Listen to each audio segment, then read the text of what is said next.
Center on the campus of the University of Dayton. It is senior day as the Flyers try to extend the nation's longest winning streak. Hi everybody, alongside former Flyers libero Adrian Green, I'm Scott Leo.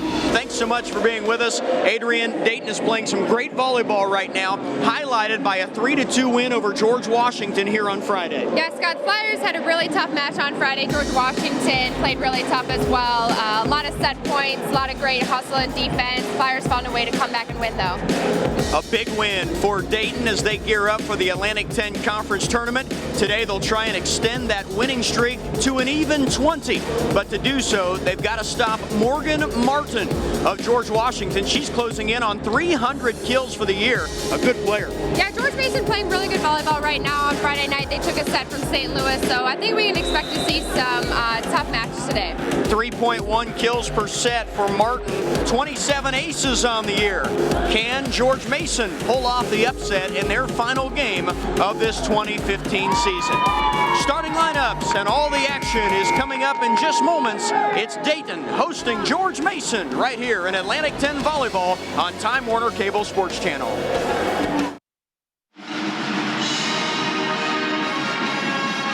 There's the Crafta Fan Club, the reigning Atlantic 10 Conference Libero of the Year from Centerville, all wearing their number 18 shirts to the Frerick Center today. And Janice done a great job with the Flyers today. 16 digs so far, really keeping some plays alive, allowing them to be up 2-0 right now. Crafta now at 1,966 career digs. Second all-time. Adrian, she is getting closer to your record. And that's okay, Scott. She's doing a great job for the Flyers. It's really done a very, very good job for them the last 4 years. So if she happens to do it, you know, records are meant to be broken, and I would be very proud to have her on top. Coach Tim Horsman saying earlier that her body balance, her nose to the ball, if you will, is phenomenal. She basically saved the game against George Washington on Friday night with a tremendous dig in the 5th set, and she had 29, as you said, for the match. She's directing traffic out there right now. She does a great job, you know, knowing where to be outside of the block and then being able to make a play on the ball. So here comes the serve from Turner. Dayton 10 points away from a 3-0 win, but George Mason, they don't want to go quietly. Tiffany Clark with the termination to cut it to 3. Yeah, she's really stepped up for the Patriots the last set and a half or so. 6 kills so far. She's hitting 267. Here's the set for Arahan. Once again, the sensational sophomore Amber Arahan able to come to the rescue. Her team's back up by 4. Yeah, I think she was of the mindset anything that Tiffany Clark can do, she can do better. So right back at ya. She'll serve.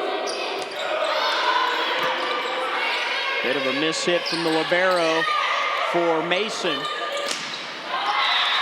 block at the net that goes well out of play, and the Flyers will keep the serve in the hands of Amber Arahan.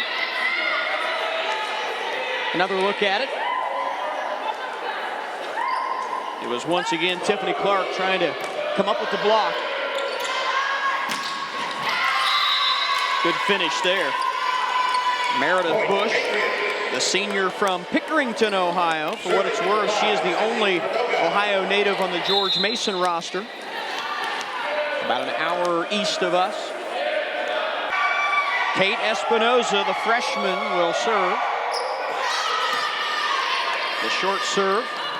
They tried that a few times against Dayton here today. Yeah, it seems to be working for them. It's making a front row player pass that ball, taking him out of the offensive rotation.